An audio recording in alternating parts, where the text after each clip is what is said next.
Good morning, or depending when you're listening to this, good afternoon, good evening, or good night. My name's Ross, and I was always told how to voice radio, so I've made a podcast all about the Pokemon trading card game. You're listening to PTCG Radio. Now, first things first, last week I told you that I had an interview with our very own Pokemon Dan Middleton after his success at Sheffield Battle Roads last week, and due to circumstances beyond my control, I was unable to include this. So I'm going to include it right now as a little extra right at the beginning. This is an interview with Pokemon Dan which I conducted right after his victory at Sheffield Battle Roads with Darkrai Hammers, and he'd literally just finished the final against myself playing Mewtwo, Terrakion, Ho-Oh. So, Dan Middleton, Pokemon Dan as you're more commonly known, you've just come to your third Battle Road of the season, and you've taken your second win of the season. What did you do it with? This time I played Darkrai again, but with Sableye and Crushing Hammers, so hammer time. And how was your Swiss rounds? Did you win them quite easily? Did you think it was a good choice, or did you really have to work through with them? It was pretty hit and miss. I went 4-1 in Swiss rounds. My one loss to Darkrai Terrakion when it did get a very, very nice hand where a retaliated Terrakion just took me out straight away, and that was my game.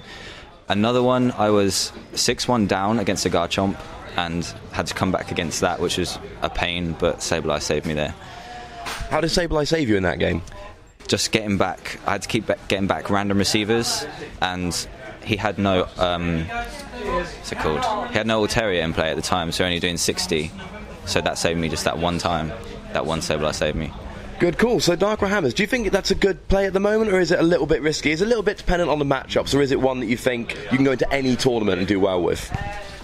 Well, this particular deck list, it's nothing special. It's just straight Darkrai Hammers, nothing different in it at all. I just feel it's very, very consistent. That's why I played it today. I wasn't expecting 5 Swiss rounds, but I think it showed its consistency. My other half Gemma actually 6-0'd the previous Battle Roads with this deck, the exact same list, so I guess I wanted a taste of the success. Clearly a good deck. And the last question, we've got the new set coming out in a little bit. That's going to shape our format going up to and into cities. Is there anything in the new set that you think looks pretty tasty?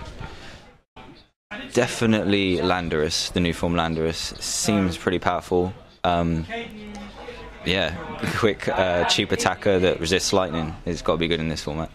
Indeed, and hopefully it can help the rest of us take down some of those pesky Darkrai's. Yeah. Congratulations. Thank you. Now this week I'm not going to waste a huge amount of time talking about pretty much anything else, because there is only one thing that's really worth talking about this week, and that is the new Boundaries Cross set, which will be coming out in Europe and North America, etc. on November the 7th, which is just 1 week from today.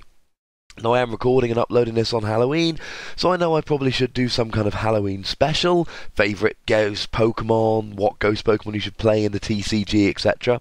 Incidentally, at the moment, about the only one worth even experimenting with is Chandelure. But to be completely honest with you, Boundaries Crossed is out in a week, and that's what we really need to be playing with today.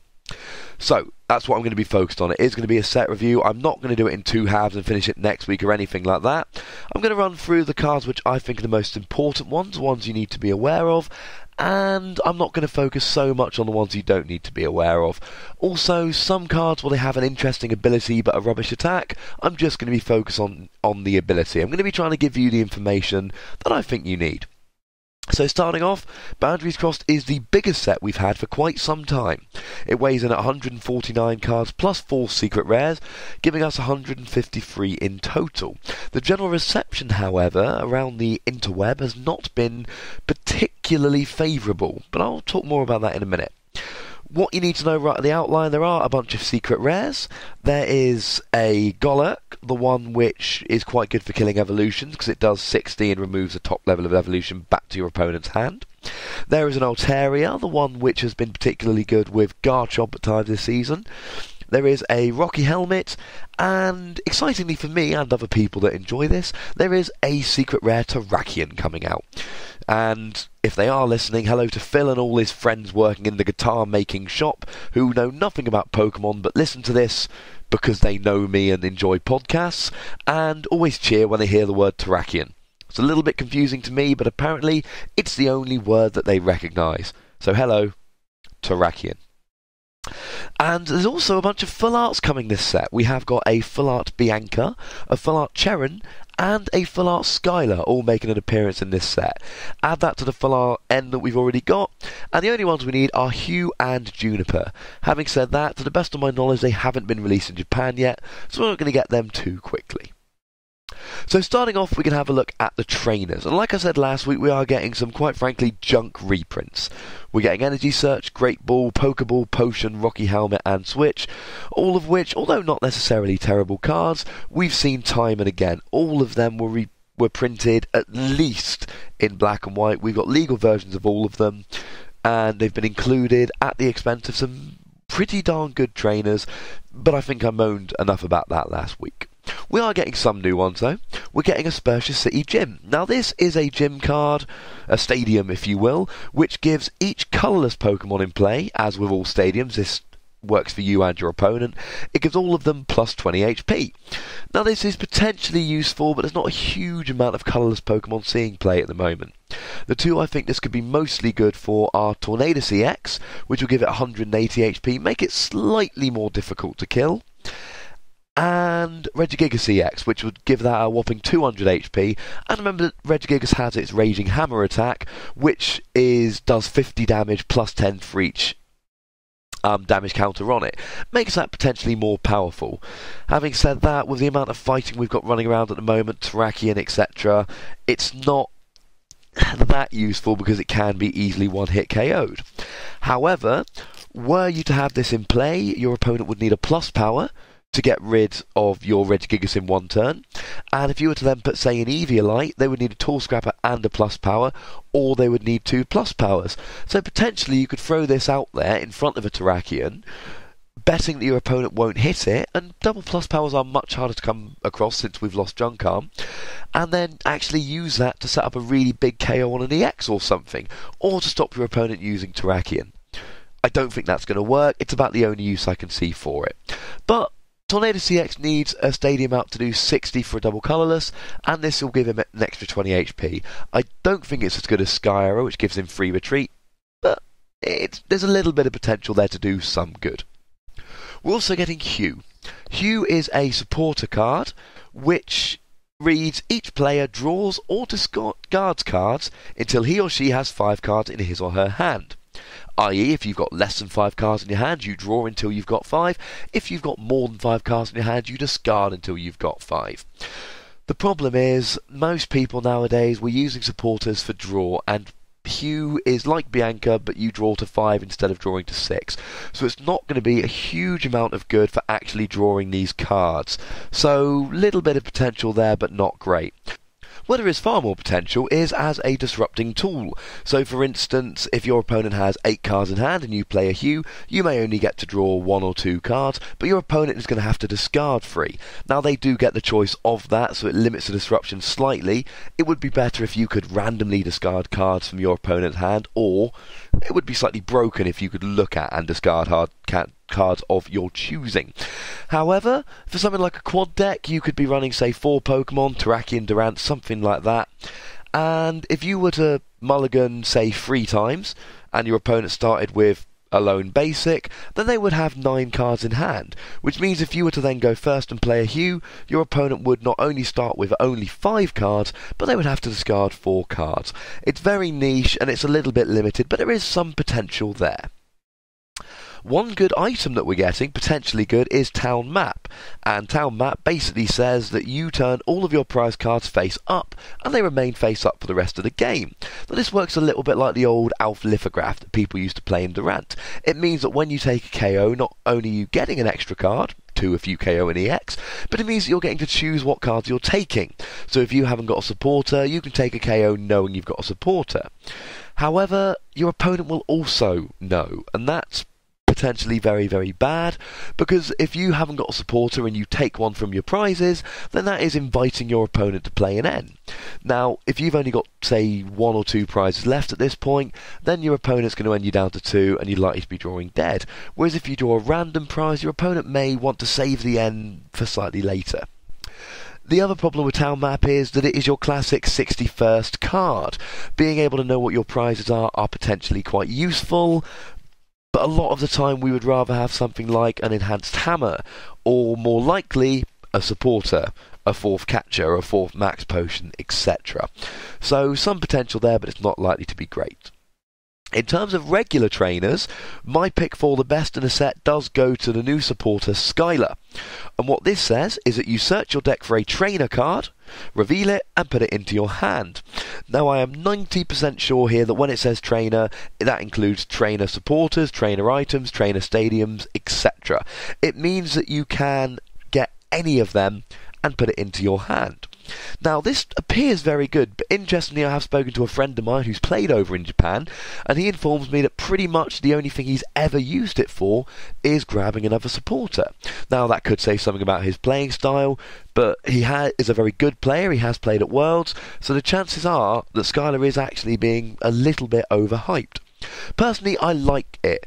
It can lead to more donks, which is potentially bad, but it can add more consistency. Imagine you start with a Mewtwo against a lone Dynamo. You want to have a double colourless energy for the donk, and you can get that with Skylar. You can't get it immediately, but we'll look at computer search in a minute. Computer search allows you to search for any card. Skylar allows you to search for a trainer, you search for computer search, and then you get any card you like. Personally, I prefer Skylar to either Cheren or Bianca. I would rather search for any one trainer than get 3 cards that could be absolute trash. It is less good without Bicycle, because with Bicycle, that was a trainer that was cut from this set, which said draw until you got 4 in hand. If your ends to 1 and you grab a Skylar, you could have then grabbed Bicycle and drawn 4 cards. Now, the weird thing about Skylar is that it opens up dilemmas such as, should I play a single energy search? For instance, say you're using something like Stunfisk and you open up against a lone Dynamo, you're going to want a fighting energy. Now, Junipering there, you're likely to get a fighting energy, but playing a Skylar when you've got an energy search in your deck, you're guaranteed to get that fighting energy. So, potentially, running 1 Ultra Ball to guarantee any Pokemon, or 1 Heavy Ball if there's a high retreat Pokemon you're likely to need in a crunch, etc. Skylar could convince you to do things like that, to add a bit of consistency, make Skylar that little bit better. Now, the other interesting cards we are getting in this set is our new Spec trainer cards.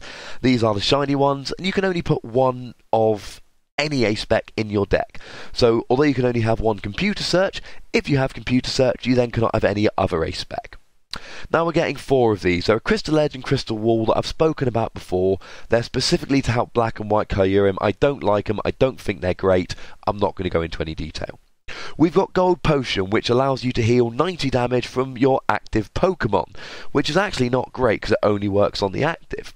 The problem is Gold Potion, it's not that brilliant, because what Gold Potion will usually do is set your opponent back 1 turn.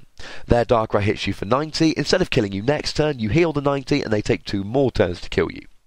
But a lot of the time nowadays, I mean, I've played a lot of decks with Potion in, a lot of the time cards like Potion are used to turn a 2-hit KO into a 3-hit KO. And I'm not entirely convinced that Gold Potion is going to be that good in that many new circumstances to actually warrant being played. It's not as good as Max Potion, because it doesn't heal it completely. It does save your energy, but it doesn't heal completely.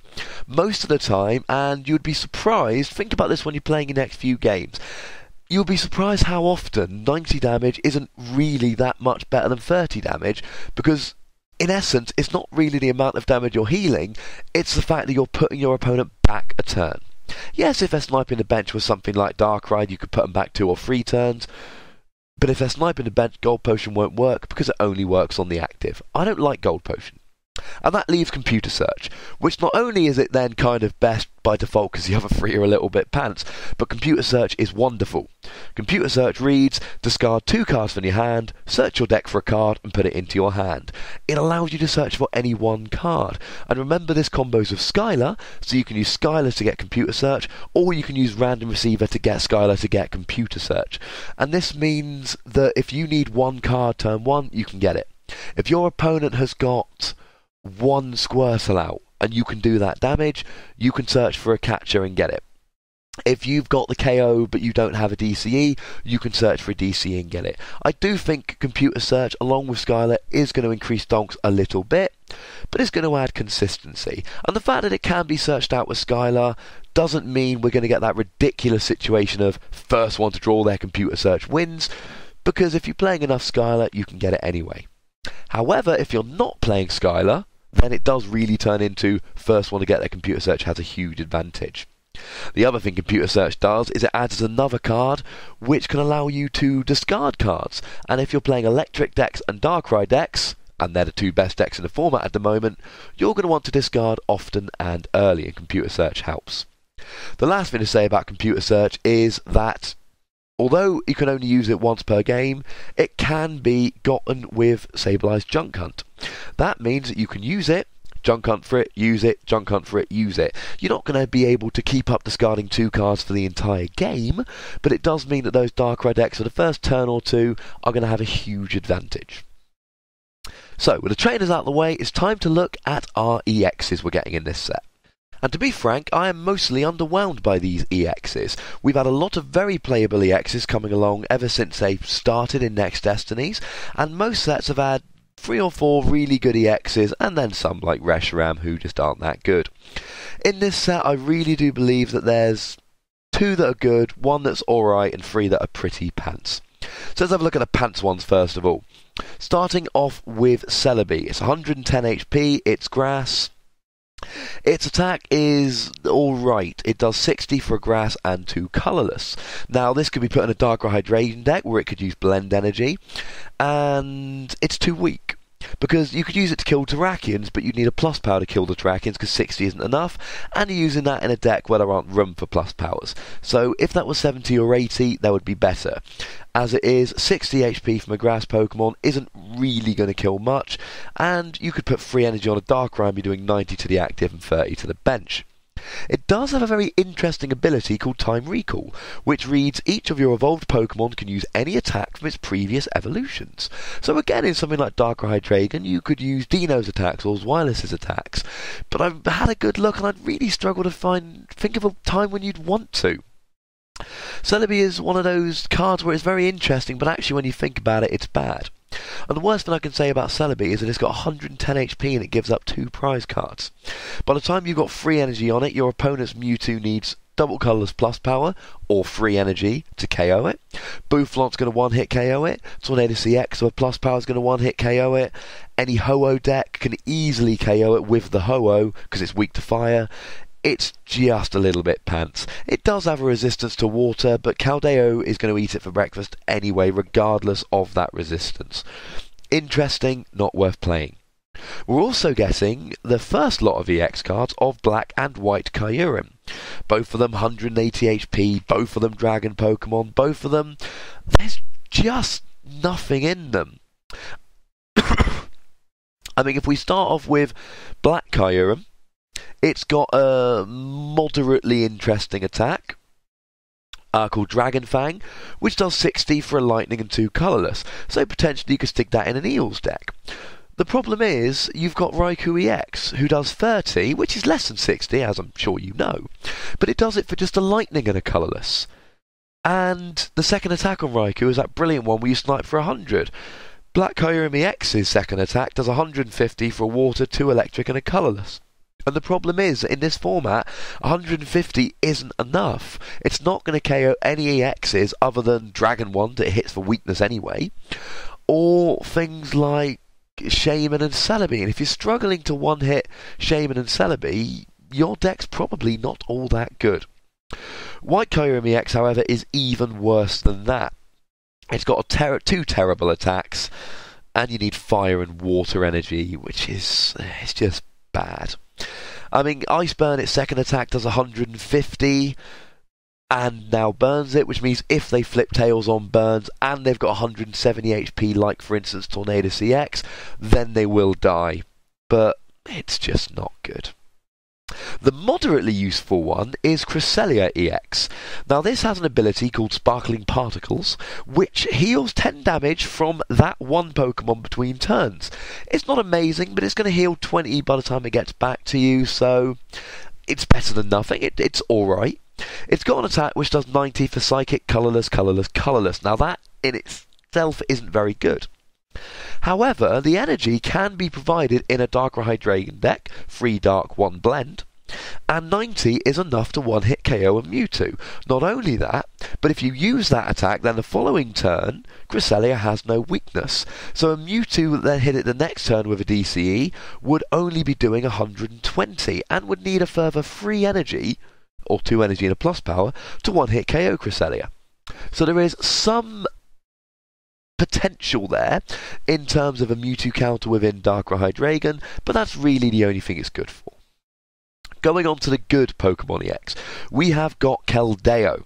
Now this is going to be paired with Blastoise. I don't want to say too much about Blastoise yet, but Blastoise is like Emboar, but with water. It allows you to place as many water energy per turn as you like. And Keldeo's got a very nice attack called Secret Sword, which does 50 damage, plus 20 for each water energy attached to it, for 3 Colorless. So let's say those 3 Colorless are all water, you're doing 110. Add another 2 energy, you're up to 150. If you put 7 energy on that, you're doing 190, you are one-hit KOing any EX. 6 energy on there, you're doing 170, and that's enough for things like Tornado CX. Now the problem with Keldeo is that he is very vulnerable to Mewtwo. However, if you're running Keldeo with Blastoise, you can run your own Mewtwo and you can counter their Mewtwo with yours. I don't think Blastoise Keldeo is going to be a good deck. I haven't really got time to talk about it at great length today, but cities aren't coming up for a little while yet, so we're not in any hurry to talk about it. I'll talk about it more next week. Keldeo, I think, has potential, but I don't think it's going to set the world alight. More on that next week. There is, however, one EX in the format who is brilliant and who I think will have a genuine effect on our metagame, and that is Landorus Cx. Now it's 180 HP, it's a fighting Pokemon. Weakness to water, great except for Blastoise Keldeo. Resistance to electric, great in general. Its second attack, Land's Judgment, does 80 for 2 fighting and a Colorless, and you discard all fighting energy attached to him. It does 150.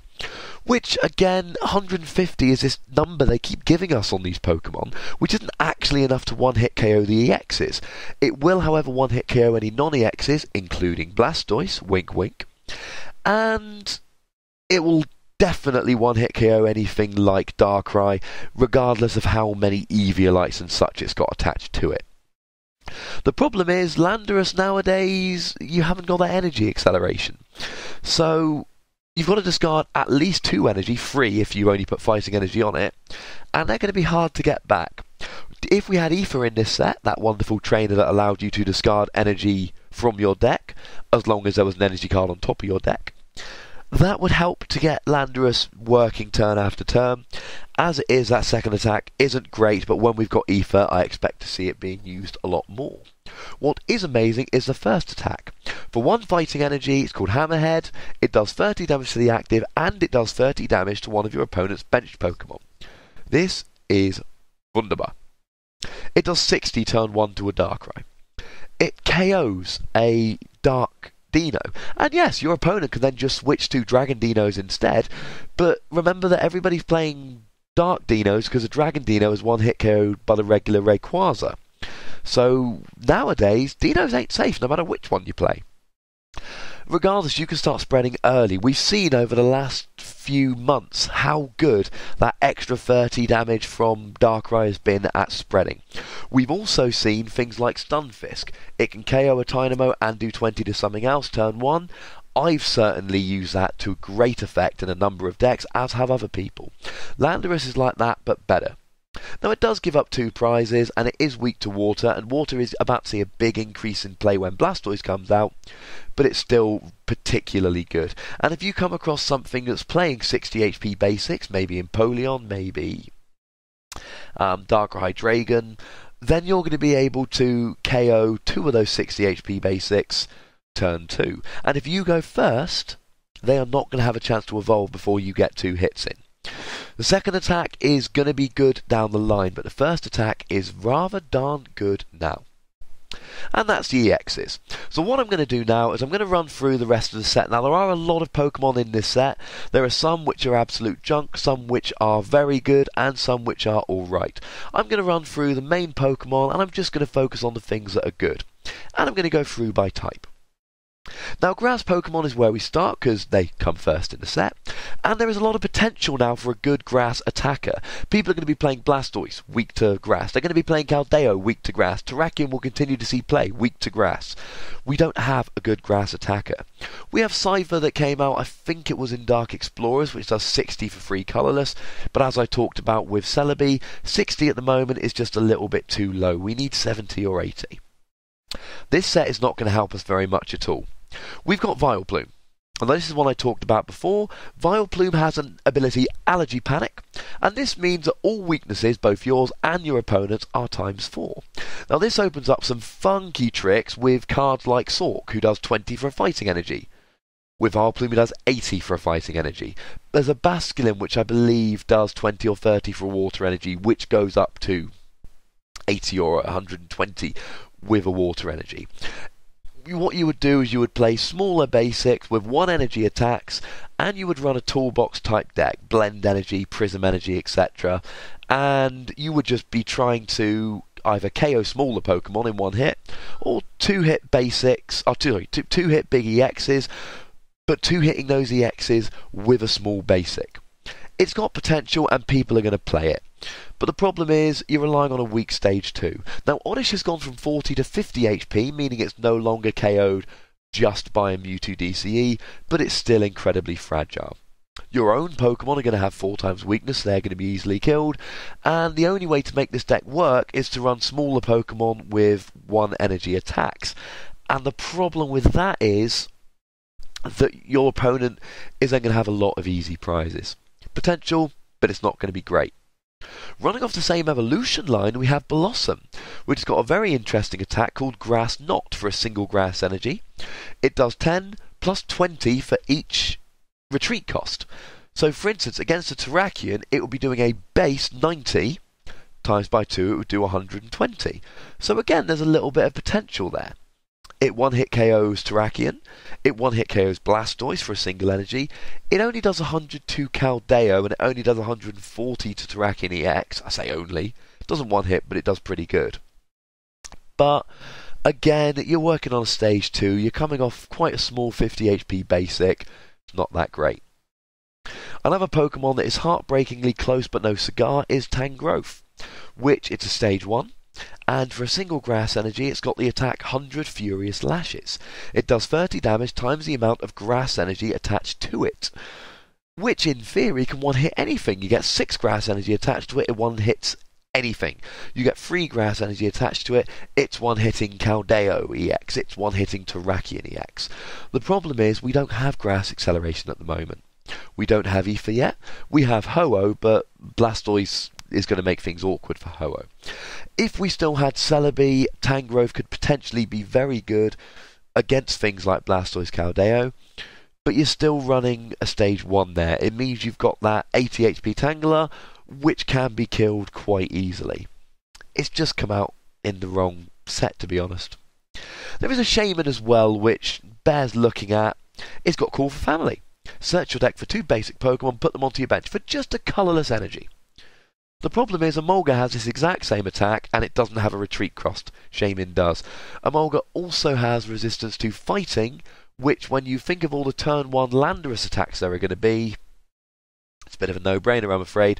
Shaman isn't even as cute as Emolga, so there really is no point. And I suppose it's worth having a quick look at Serperior, but it's just not that great. It's got an attack which for a grass and a colourless, flip 2 coins 50 times heads. So if you can get a double heads there, you can be doing 200 damage and 1-hit KOing a Terrakion or a Serperior. But to be frank, it's just not that great. Now moving into fire, we have a Charizard. Now Charizard is one of those, the kids love him. Charizard cards are always well loved, people always like them. The problem is, this Charizard just isn't that great. It's got 160 HP, which is big for a stage 2. It's weak to water, which as I mentioned is about to become a problem. It's got an attack for a fire and a double colourless, does 40 to 2 of your opponent's Pokemon, that's not great. and it has an attack again for 150, which, as I've discussed a couple times already, 150, Pokemon are putting it like this magic number that we should be aiming at, but the fact of the matter is, it KOs Stage 2s, most of which aren't seeing play at the moment, and it falls short of KOing EXs, which is what we want to be one-hitting. And if there were Stage 2s out there that could one-hit Pokemon EX, then they would be worth playing. But as it is, we're stuck with these Stage 2 Pokemon that can almost one-hit KO a Pokemon EX, and that's not good enough when you've got things like Max Potion in the format. Now, it's called Scorching Fire, and it's 4 colourless and a fire. So not only is it not quite powerful enough, it's overpriced. Now, there is a Charmander which has got a very nice attack, which for a single energy allows you to attach 2 fire energy from the discard to Charmander.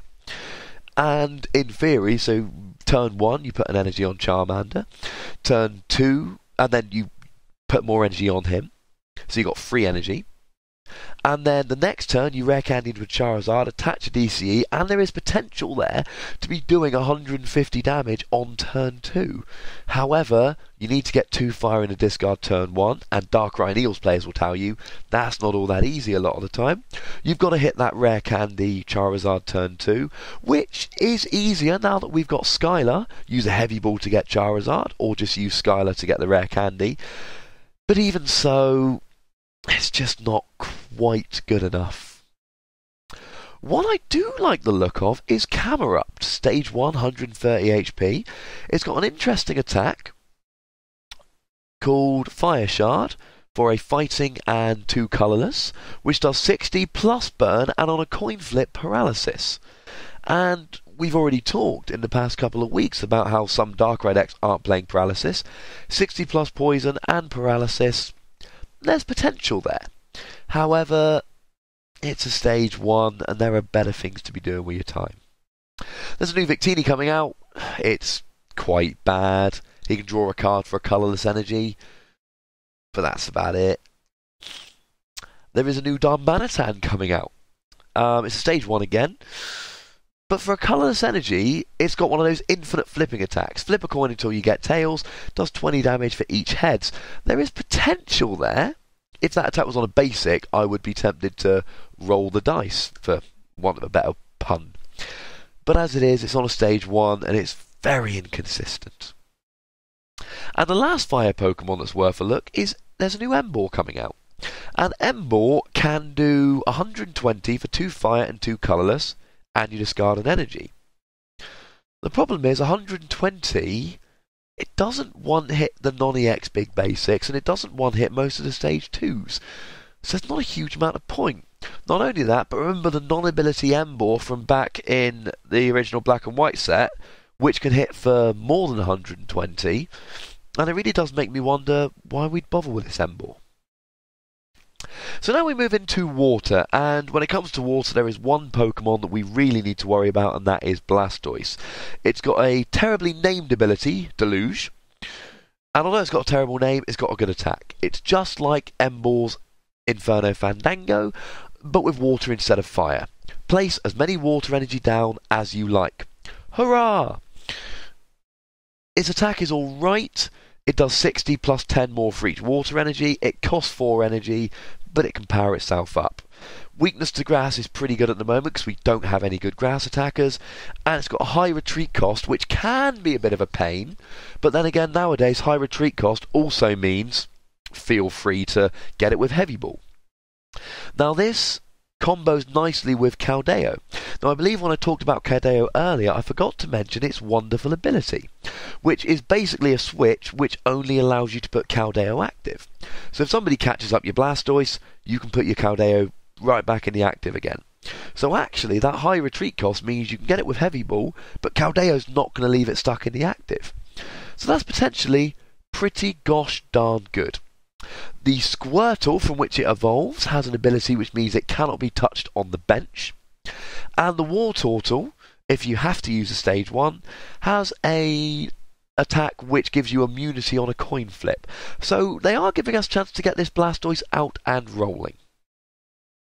There is a Golduck with free retreat which has got an Amnesia attack, which means that you can choose one of your defending Pokemon's attack and they can use it. And this is potentially good for things like Keldeo, which only has one attack, but then your opponent can just use another Keldeo, switch it in off the bench. Similarly, you've got Darkrai there, but again, they can just retreat to another Darkrai and use their attack. So, nice potential, not great. There is a Delibird, which is quite interesting. It's got an attack for a Colorless energy. Flip a coin, if head, search your deck for any card. That has got potential as a starter, especially if you're running the Fliptini. You would then have a 75% chance of searching for any card you want. Unfortunately, if you use that attack, you just know your opponent's going to have an N in hand and N you. But if you can hit heads on that Delibird's attack and your opponent doesn't N you, there's some consistency added in right there. And the rest of Water's just not that great. There is a Jellicent, which increases the retreat cost to your defending Pokemon, but as I've just mentioned with Amnesia, things like Keldeo and Darkrai's free retreat kind of make that null and void. There is also a new Ducklet. It's terrible, but you know, Ducklet. And there's two non-EX Keldeos. Now, one of them does have a Hydro Pump attack, 60 plus 10 extra damage for each water energy attached. So, if you want to KO a non-EX or two-hit an EX, you can use Keldeo to soften them up without risking two prizes on the EX. It is genuinely just like a miniature version of the EX. It's not great, but there's a little bit of potential. The other non-EX Keldeo is terrible. Moving into Electric, it's poor. There's a Chinchou with no Lantern. There's a Zebstrika, which can attach a fire energy from the discard pile. Oh, sorry, no, from the deck, but doesn't need fire energy, which is just pointless. And there is an Electivire, which does 30 damage to each of your opponent's bench Pokemon for a electric and a double colourless. Potential to run a funky little tech in electric decks, but it's a stage 1, and it needs free energy, so it's a little bit slow. But I would not be surprised to see some people popping out into their electric decks and having a bit of fun with it. Moving into Psychic, there is a Grumpig, which can one-hit KO a Mewtwo if you can match hand sizes with your opponent. But unfortunately, nobody's ever actually going to use it because Spoink can be easily donked by a Mewtwo with a double colourless energy. And it's a stage 1. And it's a free energy attack. And you have to match hand sizes. It's a nice thought. The really exciting Psychic Pokemon, however, is Dusknoir. Now, it is a stage 2, and that is a problem. However, its unevolved form, Duskull, is weak to Dark, which means it's not going to be donked by a Mewtwo. It's only got 50 HP, but Mewtwo's only going to do 40 with a DCE. And I know I do keep talking about Mewtwo donking Pokemon, but nowadays, especially with things like Skylar and Computer Search, you need to be looking out for being donked by a Mewtwo. Now, Dusknoir has an amazing ability. It's got a pretty pant attack, but it's got an amazing ability. The ability called Sinister Hand, and it says, as often as you like during your turn, you may move one damage counter from one of your opponent's Pokemon to another of your opponent's Pokemon. It's like a Reuniclus that controls their side of the board. It's like Darkrai Cresselia Legend, but it's an ability, not an attack, which means you can be sitting there spreading damage, etc., and KOing what you want. So, for instance, you can be spreading with Kyurem, leave a Dusknoir on the bench, sitting there moving all the energy around, and you can be leaving their rubbish Pokemon and just KOing the stuff you don't want anymore. It's, quite frankly, a very interesting card, and there are going to be some very interesting decks coming around using Dusknoir in the near future. There is a Toxicroak with a revenge attack, a little bit reminiscent of the old SP Toxicroak, which it's one colourless energy and it KOs a Mewtwo, but it's a stage 1 and Croagunk's donkable by a Mewtwo, so it's not going to see play. There's a Munna that's got an ability which allows you to flip a coin. If heads, your opponent's active is asleep. If tails, your active is asleep. And obviously there's a Musharna which can attack even when it's asleep. But to be honest with you, this would only be worth it as a fun little tech if you were running the Mushana that allowed you to draw cards from Dark Explorers. And nobody's really playing that since Vileplume got rotated. There is a Scolipede line, all of which have the ability, if your opponent attacks, you are poisoned. But this was designed to be used with Burbank City Gym, and we're not getting Burbank City Gym, so it's a bit pants. And the last psychic Pokemon that's worth talking about is Meloetta. Now this is a Pokemon, it's a very new Pokemon, one of the legendaries that was revealed after the games came out. The very first appearance of Meloetta in the card game. And it's got an attack for 1 psychic energy called Psychic. And this does 10 damage plus 20 damage for each energy attached to the defending Pokemon. Now this has potential as a Mewtwo counter, if they've got energy on it. And it's not Mewtwo, and it only gives up 1 prize. It's got potential to do big damage to Keldeo, etc., or to any Pokemon. It does run the old problem of Mewtwo plus DC equals dead Meloetta. However, I like Meloetta because it's for the first time we've got a 1 energy Mewtwo counter that isn't Mewtwo. Now moving into fighting, again, we've got slim pickings. There's a Sand Slash which can do 80 for free energy, which still isn't enough to counter a Darkrai. There is a Glysaur which does 20 plus poison and your opponent can't retreat for a single fighting energy. The problem is it's a stage 1 and frankly I would rather be using Stunfisk, which is a basic and can attack on turn 1. There is a Crustle with a funky little ability saying if it would be KO'd and it has full health, it goes down to 10 HP. It is impossible to one-shot that Crustle. But it's a stage 1 and it's got an attack which only does 70 damage for free energy. More if you flip heads on a coin. To be honest, I mean in theory you can stick it up against a Darkrai, but the problem is Darkrai's not going to one-hit Crustle. It's going to hit it for 90, it's got 108 HP. It's going to hit it for 90 and then it's going to catch something up and KO it with the residual Night Spear damage. So, good in theory, bad in practice. As so many cards in this set are. Dark, I'm going to be honest, there's nothing. There's 4 Pokemon. They're all terrible. There is, however, one interesting metal Pokemon. It is Scizor. Now, I mentioned earlier about Cypher, the one that does... not the one from this set, but the one from a previous set. It does 60 damage for free Colorless energy. That, again, it needs plus powers to really get going. But with a plus power, it'll one-hit KO a Terrakion or a Blastoise. And it will KO things like Wartortles and Squirtles nice and easily. And it will at least do nice damage to a Keldeo. So, in theory, this could be good. And Scizor, as I'm sure you know, evolves from Cypher. It's got an attack. Again, it's a double colourless, so you don't need any special energy on here. Just a DCE. Or 2 of any energy. It does 40 damage. But the next turn, Scizor cannot be hurt by your opponent's Pokemon EX. So it's kind of like Sigilyph, except instead from an ability, it comes from an attack. It's a stage 1, not a basic. I don't think it's going to be great. But there we have it. It's an alternative to Sigilyph. I don't think it's any better or worse. Moving into Dragon, we've got a Flygon with a brilliant body, which puts 10 damage on each of your opponent's Pokemon between turns. Which is potentially very, very good. I mean, if you put this with something like Dusknoir, that is 60 damage to manipulate on your opponent's next turn. The problem is, its attack for a Grass, Fighting, Colorless does 80, and if you discard a Grass and Fighting, you get Automatic Paralysis. Automatic Paralysis, as we've seen for the past year or two, is fantastic. The big problem you've got with Flygon is that there's no real way to get those energy back. If Aether were out, this would be a lot more interesting.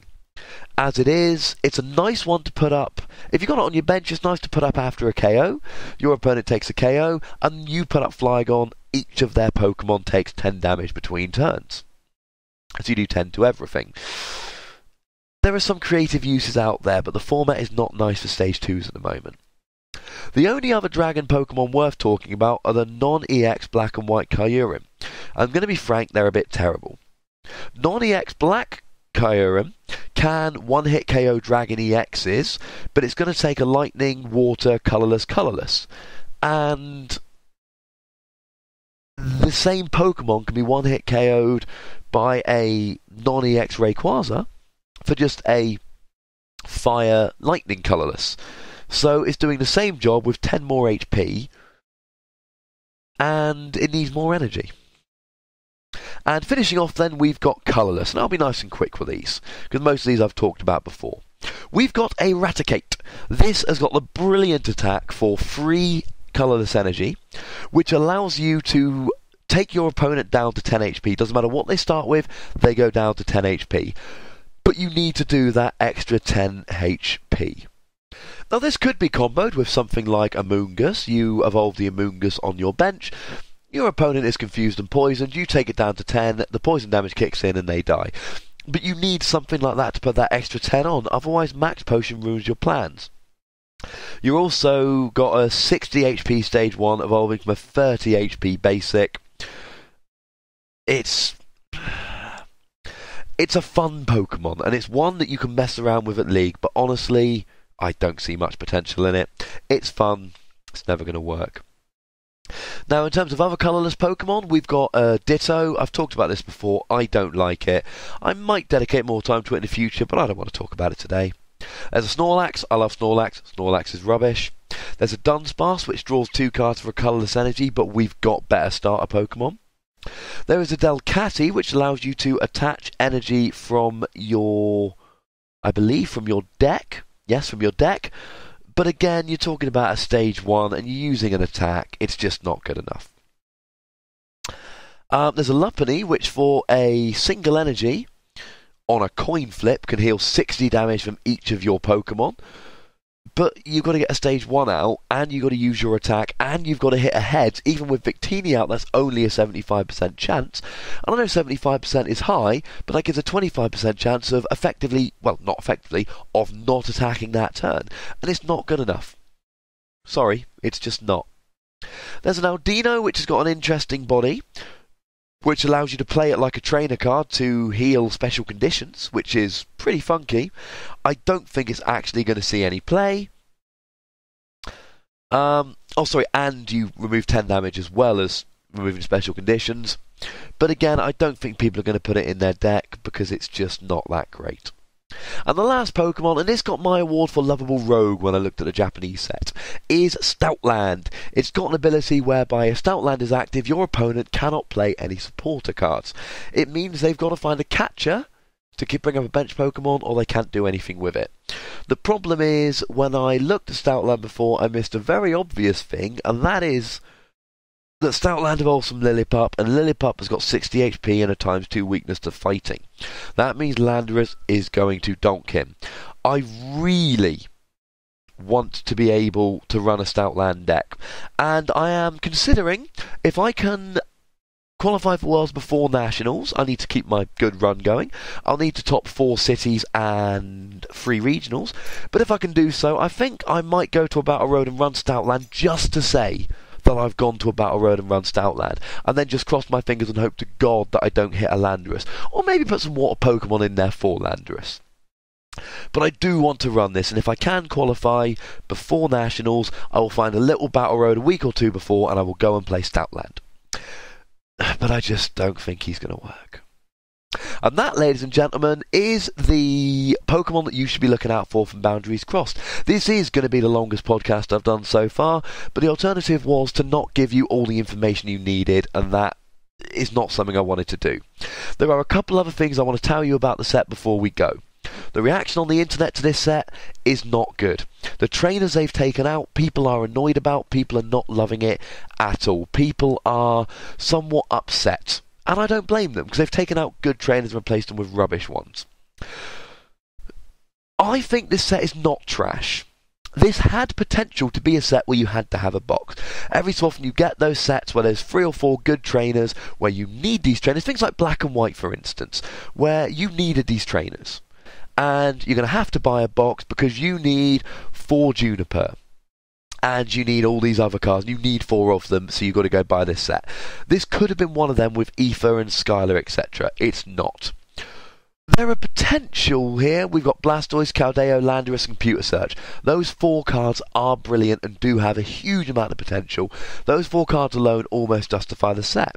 There's other cards like Stoutland and Cresselia, which I like the look of, but I think are going to be slightly underwhelming. But as a whole, the set is underwhelming. It's also big, and a big set is kind of cool because it's nice to collect, etc. But it does mean that it's much harder to actually collect the set because there's so many more cards that you need to collect. Not only that, but it means that you've got a lower chance to get the cards you want. Now, one thing that is good about this set is that generally you're going to get more fancy cards in your box. We're seeing an average, from what I've heard, of 2 EXs, 2 full art cards, that's EXs and supporters, and 2 Spec trainers per box. That means you've got about a 50% chance of hitting a Computer Search in your box, and about a 50% chance of hitting a Landorus in your box. So that's pretty gosh darn good. I don't think it's going to be a classic set, but it could be worse. The thing I want to leave you with today is really a question of why. There are some really weird things going on with this set. Now, this came from the Japanese Cold Flare Freeze Bolt set. Not only have they taken out these good trainers, but they've also taken out, and I've had a look, and these are the ones I can see they've taken. Vespiquen. It was terrible, but it's gone. They've taken my Mamoswine. Now, I know Mamoswine wasn't great, but it had paralysis on a coin flip, and I was going to make a Mamoswine deck. And I don't have my Mamoswine now for at least another set. They've taken out the Lunatone, which allowed you to look at the top 2 cards of your deck and rearrange them as you see fit. They've taken out the Levani line, the Galvantula line, they've taken out the Solrock and the Conkeldurr line. They've taken out the Exploud line, which had an attack that allowed you to discard all the items in your opponent's hand. And yet they've turned it into a really big set. They've added the Superior, Ember and Samurott lines that were from Japanese half decks. They've added the Tangrowth. And they've added some really random cards like Chinchou, Meowth, Makuhita, Gothita, Gothorita and a second Psyduck, which not only were they not in Cold Flare and Freeze Bolt, but they don't evolve into anything. We've got a random Makuhita, Chinchou, Meowth in this set. I don't know why. They've taken out some good cards and replaced them with trash, and they've really bulked up the numbers for no particular reason. Now, I put this out on my Twitter, and I'm going to say it again here. If you've made it this far, thank you. I am going to buy a box of this set. I admit that, because I collect and I want the whole set.